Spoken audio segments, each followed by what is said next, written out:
Hola a todos, soy Jorge Modia y bueno, pues yo os voy a exponer el trabajo de calentamiento y vuelta a la calma y bueno, pues vamos un poquito a ello. Basándome un poquito en la guía de las prácticas de la asignatura, pues he hecho este índice, que es el índice que voy a seguir para el desarrollo del trabajo y la presentación, con una primera parte sobre la conceptualización de lo que es un calentamiento, de lo que se define en literatura por calentamiento y los objetivos que busca. La segunda parte con cómo busca esos objetivos desde el punto de vista fisiológico, desde aspectos cardiovasculares, neuromusculares y psicológicos. La tercera parte con las bases metodológicas, con dos protocolos distintos, el RAMP y el MAPA, para diferentes deportes de equipo, de fuerza, entrenamiento funcional. La parte de la vuelta a la calma, que será la cuarta parte del trabajo, donde explicaremos por qué se debe hacer vuelta a la calma, si sí o si no, o qué métodos hay que utilizar. Y una quinta parte con la bibliografía utilizada para todo el trabajo. De todas formas, a lo largo del trabajo, arriba de las diapositivas, podemos ver de esta manera dónde vamos a estar en cada parte. Vale, lo primero que tenemos que saber entonces es qué es calentar o qué se define por calentamiento. Y la verdad es que en la literatura encontramos mogollón de definiciones en función del autor y el deporte al que se dedique o el que haya practicado de toda la vida. Entonces, bueno, pues nos encontramos, por ejemplo, estos dos casos de definiciones que, por un lado, Medvedev, que se dedicó a entrenar fuerza, nos define como que el calentamiento es la parte preparatoria, introductoria de una actividad motriz, de esfuerzo considerable, o es la fase inicial de cualquier tipo de sesión de carácter físico-deportivo. Y por otro lado, Cirulo, entrenador de fútbol, desde su punto de vista, en una entrevista en 2007, nos dice que es un acto socioafectivo y que solo sirve para poner en contacto con compañeros y con el ambiente.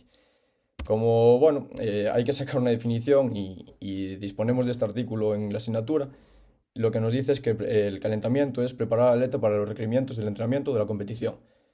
Y en definitiva, lo que busca el calentamiento es, por un lado, aumentar el rendimiento y por otro lado, reducir las lesiones, que no se ve porque queda un poquito tapado detrás mío. Y bueno, vamos a ver cómo conseguimos estas dos cosas. Bueno, pues vamos a mirar entonces ahora las bases fisiológicas, el que está pasando en nuestro cuerpo para que el calentamiento nos ayude a mejorar nuestro rendimiento, a disminuir el riesgo de lesiones. Y principalmente a nivel cardiovascular, que es el primero que vamos a atender, ocurren tres factores. Están un poquito ligados los tres a la aparición de subproductos o al aumento de la temperatura corporal. El primero sería un aumento de la ventilación, que nos ayuda a satisfacer las demandas de oxígeno o a eliminar sus productos de desecho. El segundo es un aumento del flujo sanguíneo en los grupos musculares activos, porque pese a que se produzca esa vasoconstricción al inicio del ejercicio, esta aparición de subproductos de desecho que tenemos en la imagen, como puede ser un aumento de los iones de hidrógeno, que baje el pH, esto nos produce una vasodilatación que nos ayuda a que la sangre llegue más fácilmente a los músculos que están ejercitándose. Y lo último que ocurriría sería un desplazamiento a la derecha en la curva de disociación de la hemoglobina, lo que ayuda a que los músculos sean capaces de extraer el oxígeno de la sangre con más facilidad. Esto sobre todo es debido a la bajada del pH o al aumento de la temperatura corporal. El siguiente aspecto que vamos a tener en cuenta es qué pasa a nivel neuromuscular, y es que no lo he comentado al principio de la presentación, pero tenemos dos tipos de calentamiento, que es o pasivo o activo. El pasivo suele estar pues, relacionado con la temperatura ambiental o con agua caliente, inmersiones en agua caliente. Esto puede ser beneficioso en algunos momentos, pero en otros hay que tener mucho cuidado. Elevar la temperatura corporal aumenta la velocidad de contracción, pero no siempre. Si en un ambiente caluroso elevamos demasiado la temperatura, podemos llegar a la hipertermia y esto produce la reacción contraria, es que nuestras fibras se contraerían de una manera más lenta. A nivel neuromuscular también buscamos con el calentamiento un aumento del ROM, del rango de movimiento. Si tenemos una articulación con un mayor rango de movimiento, podremos entrenar en rango completo y se ha demostrado que las ganancias en fuerza, en hipertrofia, son mayores cuando se entrena a rango completo que a rango parcial. Esto, pues, si tenemos una articulación más móvil y más fuerte en todo el rango de movimiento, podemos intuir que se va a lesionar un poquito menos. También se ha visto que al disminuir la dorsiflexión de tobillo a lo largo de una temporada de fútbol, la rodilla y la cadera van a asumir cargas que no deberían de asumir si el tobillo tuviera una dorsiflexión correcta, lo que puede aumentar un poquito también el riesgo de lesión en rodilla o cadera. Lo último que tenemos es, en esta diapositiva, luego tenemos otra más, es que podemos producir una potenciación a través de ejercicios con contracciones máximas, un isométrico máximo, excéntrico, pliométricos. Podemos hacer que nuestro músculo, después de un pequeño periodo de descanso en el que se recupera de esa fatiga del ejercicio, aumente el rendimiento. Se produce un poquito porque se supone que se han reclutado mayor número de unidades motoras, hay mayor cantidad de calcio en la fibra muscular y pues una mayor cantidad de neurotransmisores, lo que bueno, facilita la contracción muscular. Siguiendo con los aspectos neuromusculares, que nos quedan un par de días por comentar, decir también que el aumento de la temperatura corporal aumenta la sensibilidad de los propioceptores, tanto de los órganos tendinosos de Golgi como de los usos neuromusculares. Algo que es muy importante porque al final son los encargados de recoger la posición de las articulaciones o del estado de estiramiento del músculo, y saberlo con más certeza también nos puede ayudar a controlar mejor ese gesto deportivo. El segundo factor a tener en cuenta en esta diapositiva es que con el calentamiento disminuye el tiempo de relajación post-contracción muscular. Principalmente lo que hace esto es que la coordinación intermuscular es mucho mejor, más eficiente, y exista menos fatiga con sobre todo movimientos cíclicos que generan una alta fatiga si el músculo que tiene que contraerse se encuentra con la resistencia añadida de que su antagonista está contraído. Bueno, y el último aspecto que vamos a tener en cuenta es qué pasa a nivel psicológico, ¿no? Aquí tenemos la curva de estrés, y lo que nos viene a decir esta curva es dónde nos tenemos que encontrar para que nuestro rendimiento sea lo más alto posible, ¿no? Dónde estamos focalizados en esa competición, en ese entrenamiento. La zona óptima es esa zona que marco en azul, y es que es la zona en la que la concentración es mayor, la autoconfianza es mayor y sobre todo aumenta la motivación. Y que aumenta la motivación es lo más clave de todo, porque es lo que es capaz de que nuestra ansiedad y nuestra fatiga por ejercicio se vea disminuida, ¿no? Es un poco lo que pasa con los atletas de 100 metros cuando llegan al final y son capaces de seguir corriendo, los de 400, los que ganan, claro, los que pierden se caen secos. Se ha visto en estudios también, pues cómo la motivación puede hacer que nuestro rendimiento, sobre todo en ejercicios de larga duración, se vea incrementado. En cuanto a las bases metodológicas, lo que vamos a ver son dos protocolos que se utilizan pues para el entrenamiento o la competición de deportes de equipo o el entrenamiento de fuerza, entrenamiento un poquito más de carácter funcional, ¿no? Los dos protocolos que vamos a ver en este trabajo son el RAMP y el MAPA, y básicamente se llaman así por sus iniciales de las fases en las que se desarrollan estos calentamientos, ¿no?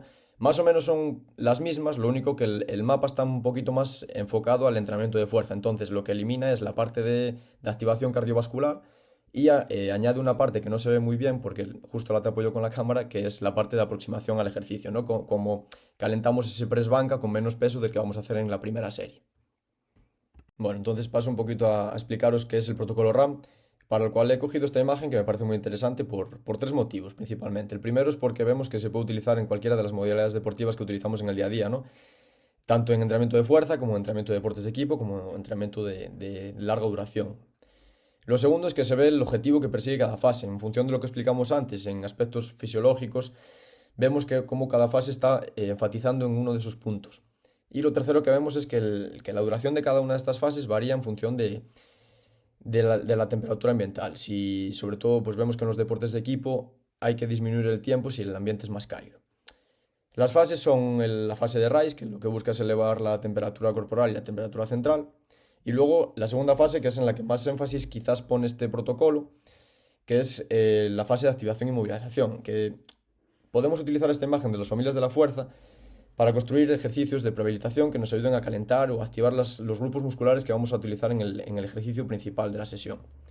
Y luego la última fase sería la de potenciación, que lo que buscaría pues, es lo que explicamos antes de cómo una contracción máxima puede aumentar el rendimiento en ejercicios posteriores, ¿no?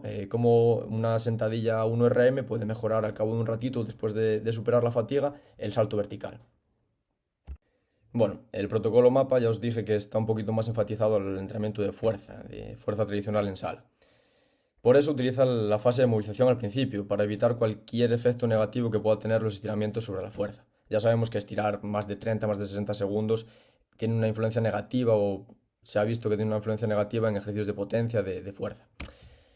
Pone especialmente énfasis en utilizar el foam roller o los estiramientos dinámicos, y es que se ha visto en la literatura que tienen una pequeña ventaja sobre el stretching tradicional. Incluso pueden aumentar el rendimiento también, ¿no? La siguiente fase sería la activación, que es exactamente igual que el ramp. Lo que estamos buscando ahí es calentar, activar los músculos, los grupos musculares del patrón motor que vamos a entrenar. La siguiente fase es la de potenciar ese patrón motor a través de, pues aquí tenemos tres variantes de ejercicios como son un pliométrico, un lanzamiento o un isométrico máximo.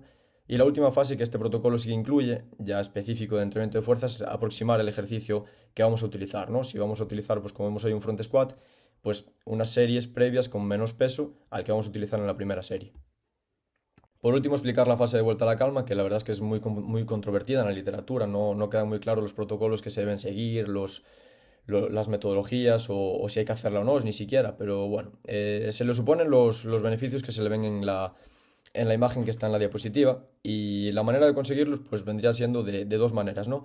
O bien de manera activa, pues a través de ejercicio aeróbico moderado y alargado en el tiempo, preferiblemente sin impacto en bicicletas, en remorgómetros, y la vuelta a la calma pasiva a través de prendas de compresión o inmersiones en agua fría. Lo que buscamos es, sobre todo, relajar ese tono muscular y volver al tono basal, ¿no? Antes de empezar el ejercicio para poder recuperarnos más rápido y volver a entrenar al día siguiente o a la tarde siguiente.